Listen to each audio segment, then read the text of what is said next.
keselamatanku. Aku percaya dengan tidak gemetar, sebab Tuhan Allah itu kekuatan dan mazmurku. Ia telah menjadi keselamatanku. Maka kamu akan menimba air dengan kegirangan dari mata air keselamatan.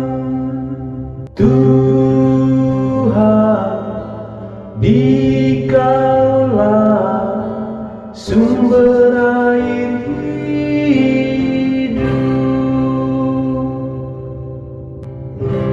Pada waktu itu kamu akan berkata, bersyukurlah kepada Tuhan, panggillah namanya, beritahukanlah karyanya di antara bangsa-bangsa.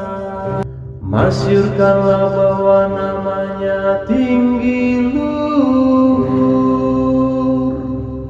Tuhan, Dikaulah sumber air hidup.